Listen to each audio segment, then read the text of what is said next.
letters from our group. As you know, this was the second time we put this out for bid. This time around, we had 3 submittals: one from Nirvana Coffee Company, second from the Mad Platter, and third from Ogo Fish. Ogo Fish proposal was deemed not advantageous and was eliminated from further consideration.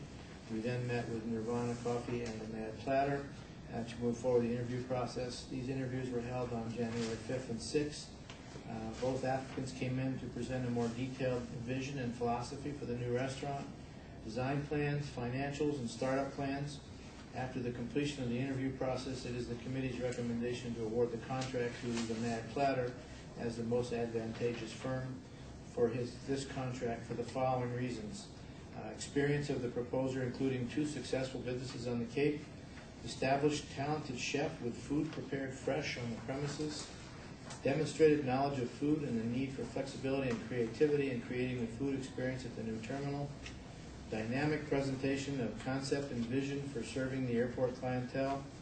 The concept includes service of breakfast, lunch, and dinner with gourmet on the go concept, excellent quality and taste of food, including local and fresh, an excellent business plan, including recapturing the airport tenant catering business, local business, and continuing outside catering and food business ventures, and a guaranteed monthly lease of $1,300 per month, plus an escalating profit share based on net sales, including all catering, vending machines, restaurant, and miscellaneous sales. So based on the aforementioned, we heartily recommend Chef Ralph Bender and the Mad Platter for this service, and he's even brought in coffee and donuts for you tonight.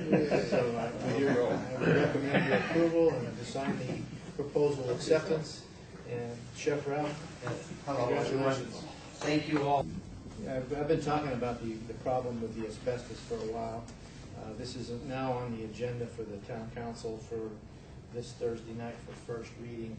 My estimate of $365,000 is what we asked for the town council. This estimate that we got in today for this change order came in today as a result of a meeting.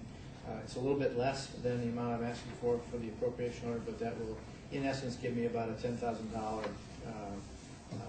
contingency fund, just in case we find some more between now and the time that we get the whole thing demolished. Unfortunately, as you know, there was a study made back in 2005, both for the tower and the terminal. The terminal, we found more asbestos-containing materials, but there was other things that were credits. So it kind of worked out in the end that it cost us no extra money for the terminal.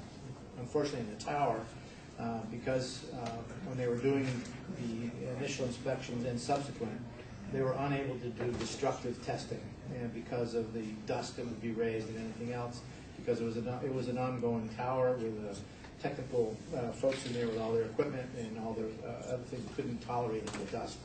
012-056 in the amount of $545,000 for the purchase and installation of temporary and permanent generators for the new terminal facility for submittal to the town council, sponsor, finance subcommittee.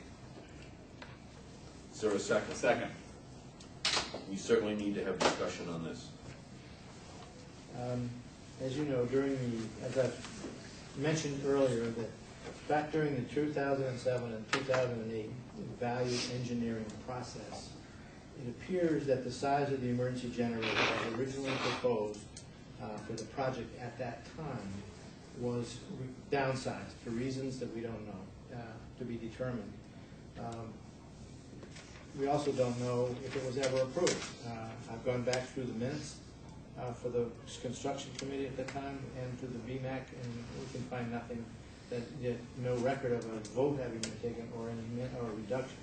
However, be that as it may, it did get quote unquote approved in the value engineering process, and it was reduced from an emergency generator of adequate size to an emergency generator of what we've got right now, of a 100 kW generator, which essentially all it provides is lighting for the ramp, the interior of the building, the emergency lights in the building, part of our access control system, and some circuits, and parking booth out in the parking lot, and that's it.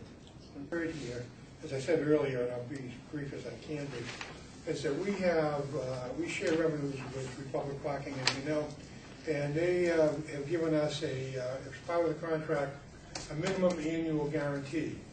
And that minimum annual guarantee was $504,000 for calendar year 11. And the revenues that we generated from Republic Parking were approximately $462,000 and some change. And that came up with a shortage of approximately twice $20,825, or $41,000 and some change. And they asked us to be a little lenient with them and accept initially all, just the revenues that we accepted, and release them from their guarantee part of their contract. We have in the past aided them in the modifying their annual guarantee to us, and we thought it was, in light of the construction, in light of a number of things, including the economy, we thought it was appropriate to do the same thing, and we offered to them to split the difference between $461,000 and $504,000, which I said is approximately $41,000, which means that we're going to eat $20,855 and so on day. That seems like a very reasonable